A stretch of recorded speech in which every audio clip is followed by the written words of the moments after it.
আসসালামু আলাইকুম। আশা করছি সবাই অনেক বেশি ভালো আছেন। চলে আসলাম নতুন একটি ব্লগ নিয়ে। আজকে অনেক দিন পর গিয়েছিলাম ভার্সিটিতে, আর আজকে সারাদিন অনেক অনেক মজা করেছি। ভাবলাম আপনাদের সাথে একটু শেয়ার করি। আর আজকের ওয়েদারটাও এত বেশি সুন্দর ছিল, একদম মেঘলা মেঘলা একটা ওয়েদার। আমরা আসলে কিছু ট্রেন্ডিং ভিডিও বানাচ্ছিলাম, তো এর মাঝেই দেখি আকাশ একদম হুট করে কালো হয়ে গেছে। আমরা তো ভাবছি এখনই তুফান চলে আসবে। আমাদের ভার্সিটির ভিতরে একটা বাস আছে যেটা সবসময় এখানেই থাকে, তো ওইটার সাথেই আমরা ছবি টবি তুলতেছিলাম, একটু ফান করতেছিলাম আর কি। তারপর চলে যাব কলেজ রোড, কারণ আমাদের আজকে কোচিং আছে। আমরা কয়েকজন আগেই চলে আসছিলাম, আর এদিকে বাকি যারা ছিল ওরা রিক্সা পাইতেছিল না, তাই বলে একটা রিক্সার মধ্যেই সবাই চলে আসছে। আমরা এদিকে হাসতে হাসতে শেষ হয়ে গেছিলাম ওদের কাহিনী দেখে। তারপর কোচিং টোচিং শেষ করে আমরা আবার চলে গিয়েছিলাম বার্গার পয়েন্টে, যেহেতু আমাদের কোচিং এর কাছেই ছিল এটা। আজকে আবার আমাদের ভার্সিটিতে ওরিয়েন্টেশন ছিল, তাই ওরা এদিকে সেজে গুজে আসছে শাড়ি টাড়ি পরে। তারপরে তো সবাই একসাথে এখানে অনেকক্ষণ গল্প টল্প করলাম, হাসাহাসি করলাম। তারপর সবাই বার্গার অর্ডার করলাম। আর বার্গার পয়েন্টের বার্গারের কথা কি আর বলবো, এখানে কম বাজেটে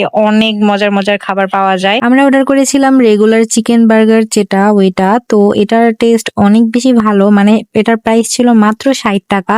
60 টাকা অনুযায়ী এটা টোটালি ওর। এদিকে তারিফ তো বার্গার খাবার রুলসই চেঞ্জ করে ফেলছে, যাতে বার্গার খেতে গিয়ে মুখ নষ্ট না হয়। আসলে এই জিনিসটার কারণে আমার বার্গার খুব একটা ভালো লাগে না, কারণ হাত আর মুখের অবস্থা একদম 12টা বেজে যায়। তারপর বের হয়ে আমরা কোক খেলাম, কেউ কেউ চা খেলো। তারপর সবাই যার যার মতো বাসায় চলে গিয়েছিলাম। সো আমার আজকের মতো ব্লগটা এই পর্যন্তই। দেখা হবে নেক্সট কোনো একটা ব্লগে। সবাই ভালো থাকবেন, সুস্থ থাকবেন। আল্লাহ হাফেজ।